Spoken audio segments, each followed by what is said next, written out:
Welcome to another Laruan ni ObiOne video recipe for G.I. Joe Classified series Kitbash of a Grim Viper or a Range Viper.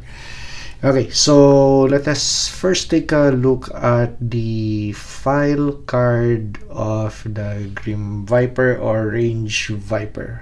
To me, this is my Range Viper, not the blue monstrosity that first came before this action figure, either the O-ring version. I like the design, but I don't like the color scheme. I want a Range Viper that matches the file card. Okay, so as you could see guys, or read guys, Range Vipers are, so they are in deep inside what? Okay, so these guys are bushmen, more like Philippine Scout Rangers. So trained in the bush, trained to live, breathe, and exist in the bush. So so with this kind of file card, this matches the look and the color scheme, not the blue version with a lot of fancy gear. Okay, so just this, but of course we're still going to tweak this. So for you guys who have seen the shorts video, that is my version of a Range Viper, Laruan ni ObiOne's Cobra Range Viper. Okay, so first order of battle for Kitbash, we're not going to use that weapon system or this weapon system.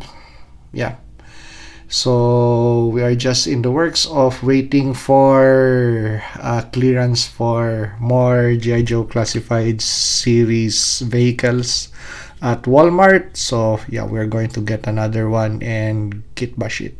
Okay, so second battle order of battle is to take or get rid of gear. So the gear that we did not make use of, so we took off the kit or the vest. We harvested the Cobra insignia with an X-Acto knife. So we got rid of these two, the knife sheath. We could still use that with another Kitbash, and these two. Okay, so let's put in the version of the Range Viper, Laruan ni ObiOne's Range Viper. Okay, so call sign Bushmaster. Okay.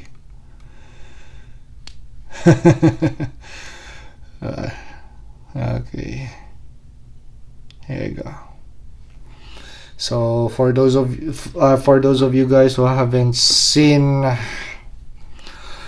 the shorts video, so let's do a quick 360 view. Okay, here you go. So the vest comes from, we still have remnants or parts from Operation Monster Force, the Phantom Core Trooper, okay, which we already kitbashed. Okay, so the original kit or the vest is this, but in this version we changed the kit. So we just took the attachments and glued it to a G.I. Joe, not a G.I. Joe, but an Action Force Valaverse chest rig. Okay, so this was free for us to use with this Kitbash recipe. There you go. Okay, so let's put this box to the side. Okay, so let's dissect the vest.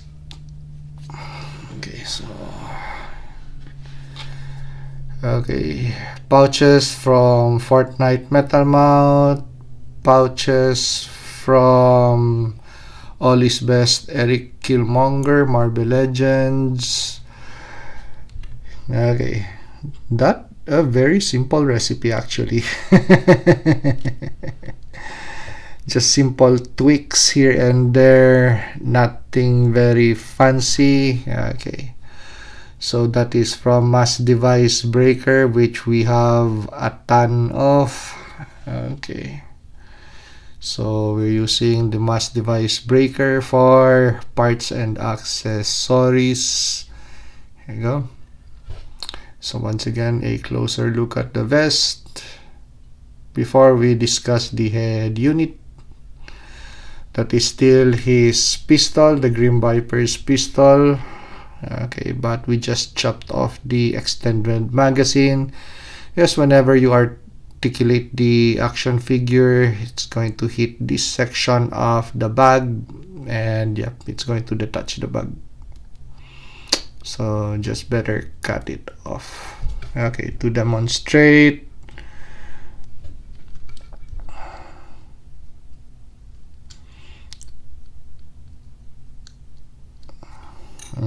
okay,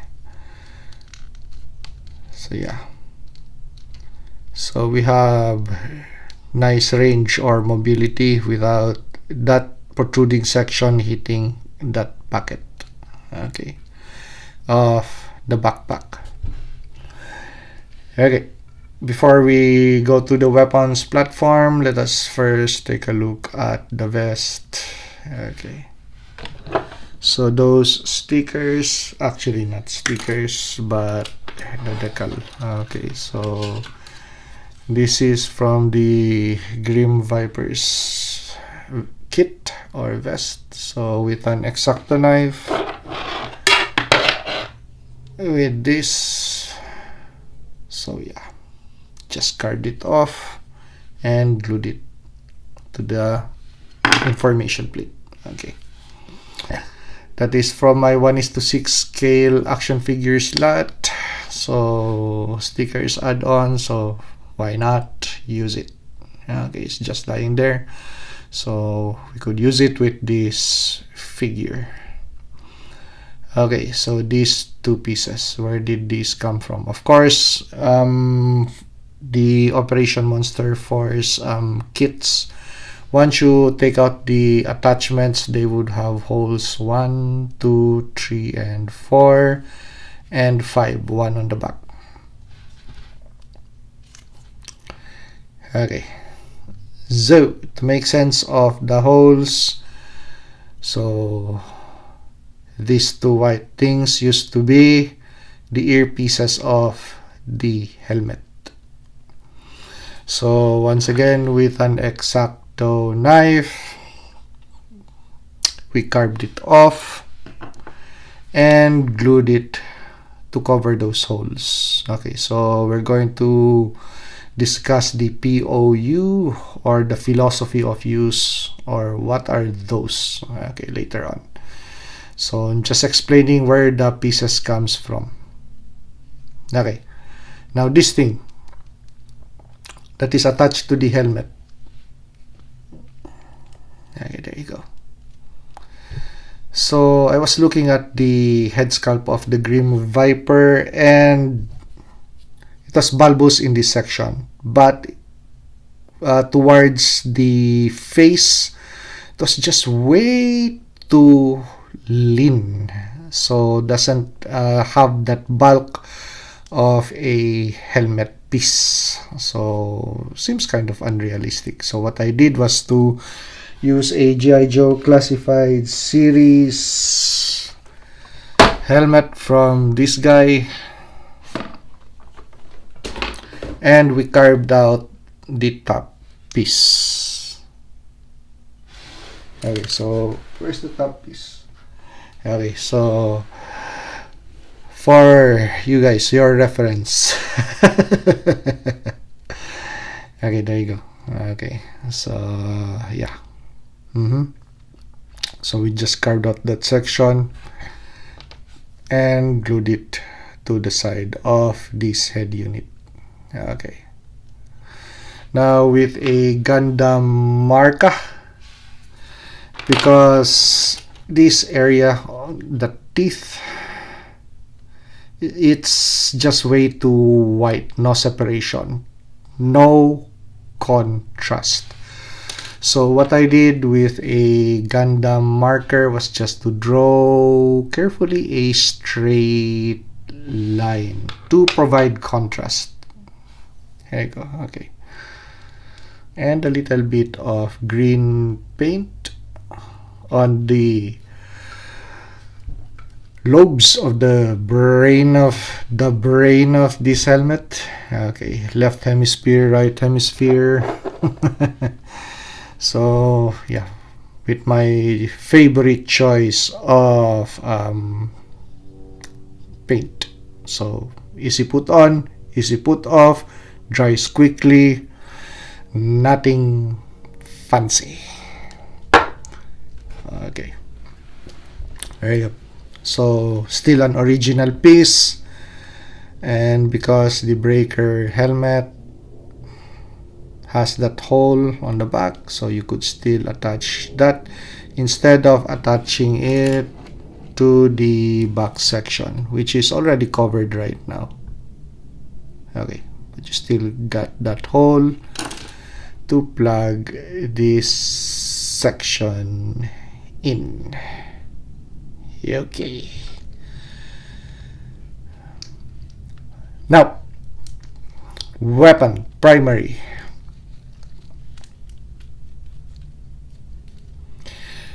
G.I. Joe Classified Series AK-47. Okay, since we have a lot of this, so it got me thinking, why not? Let's use this. So instead of this ginormous A10 Warthog gun, really ridiculous, you have a bush guy or a bush commando wielding this. Anyway, okay, so if I were to stay at a prolonged time period in the bush, okay, so this is going to be my preferred weapon of choice. Something lightweight, easy to wield, easy to store on your kit, side and back, and of course that has to have a sling. Okay, so currently that sling, okay, so it's going to look fancy, your build is going to look fancy, so yeah, that way or this way. If you're left-handed, just detach this piece. Okay, so let's dissect that weapons platform. So this used to have a stock, which with an X-Acto knife we cut off, and then that is elastic cordage. So with the elastic cordage, just cut the appropriate size. First, mount the elastic cordage to the body of the figure, so you'd know how much material you're going to use. So for example, in this way, okay, so you'd be able to cut just the right amount or the right length. So yeah, not the amount, length. I have to grammatically correct myself again. Okay, make a loop, and then you have two ears extending, so just apply a little bit of super glue to the side, left and right, and yeah, that's it. So there you go, looks a bit fancy. Yeah, okay, so when you mount it on the action figure, looks fancy, and it's fancier when it's held onto place by the backpack. Okay, so you have the choice of display configurations. That's it. Instead of having that thing mounted on the neck. Okay, So here you go. So this, since it's elastic cordage, so yeah, that way. Okay, you could have that mounted that way. So options for you guys are just as I have shown earlier or in the shorts video. So just loop it around the neck that way, and then just readjust accordingly and tuck it into place, the arm that way. And of course, resecure that life support system or whatever that is. But it makes the range Viper cool. Okay, there you go. Okay, options. And finally, what are those? I would like to think of them as ventilation systems for the vest. Yeah, because come to think of it, for those of you guys who have served or have been in the military and have worn kits, especially one with plate carriers on the front and on the back, no amount of material, however they say breathable, is going to be breathable. It's going to really make you sweat. And in those plates would really